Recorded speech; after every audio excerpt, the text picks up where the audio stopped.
Trying to stay away. Yep.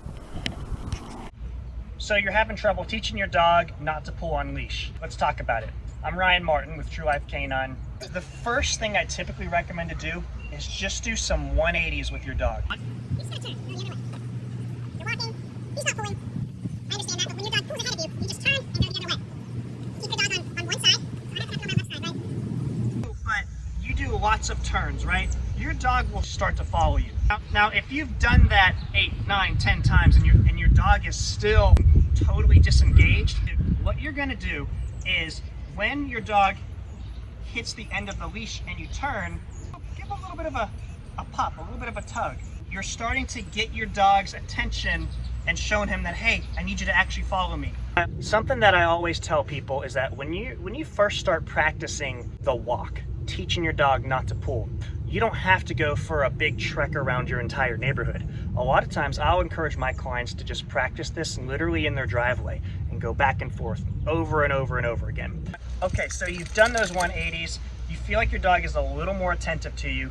Now, let's just keep on moving straight. I want you to make sure that you're holding the leash in a way that's not tense. I see a lot of people do this, but when you wrap it around you like that, one, it can be dangerous if you have a big dog because they can pull you down and you have no way of actually letting go and they can drag you. A lot of people have been hurt like that. I want you to be calm, relaxed. We're trying to avoid a lot of tension. And so because of that, I also want you to make sure that you've got your arms down, relaxed. I see a lot of this when I'm working with clients. They're walking and they're holding the leash like this. Arms down, relaxed. And now as you start walking, when your dog starts to pull ahead, you're just gonna give a quick tug. Come here, bud. A quick tug backwards. Correction, a pop, just like that. So when I say a pop, I mean just like this. It's a sharp pop and release, not holding it like that. I'm not pulling the dog back. It's a pop and release, pop, pop. And I like to just go straight back. The biggest thing I see people do is they have constant tension. They're walking and they're constantly holding the dog back. You're not teaching the dog anything like that.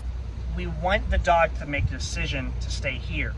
And another thing is people will oftentimes speed up without realizing it to catch up to the dog, rather than making the dog go our pace. So you're about to see in this next clip what exactly I'm talking about with these corrections backwards. So you see the dog pulls ahead a little bit and I give just these little flicks, these little pops backwards to help show the dog that I want him to move back. He starts to kind of pull ahead, just like this. So I also want to mention to you guys that when you're walking your dog, if you're continuing to have challenges, you might want to consider using a different collar. That can make a really big difference. Some dogs, it doesn't matter how many times you do these exercises, if you're not using the right equipment, you just might not get the results. So the tool that I use for most of my clients is actually something called a prong collar, and it's this tool right here. It looks a little bit scary, right? Looks like some type of medieval torture device, and I totally get it. It's not the most appealing collar, but it works really well, and it actually allows you to have the most amount of control using the least amount of force and pressure. So my whole goal with training is to be as fair and gentle to the dog as possible, and contrary to how this might look, it actually is one of the gentler tools that you can use for your dog. And one of the things about the prong collar that I really like is that with the prong collar, when we apply pressure, instead of all the pressure getting put on the very front of the neck where the dog's windpipe is, causing the dog to do a lot of choking, like you've probably seen a lot of dogs going when they're walking, right? Well, the prong collar, what it does is instead of putting all that pressure right here, it distributes that pressure a lot more evenly around the neck. So it actually helps to prevent the choking. And the prong collar is also designed in a way so that it allows you to get the most amount of effectiveness with your corrections without having to yell and pull super hard on the leash. So in that previous video you just saw with that other dog that I was working with, I was using a prong collar. I know that a dog pulling on the leash can be an extremely frustrating issue to deal with. I see it a lot with the clients that I work with. It's probably one of the biggest things that people come to me for. So my hope is that with this video, I was able to give you some good information and good tips to help you work through that.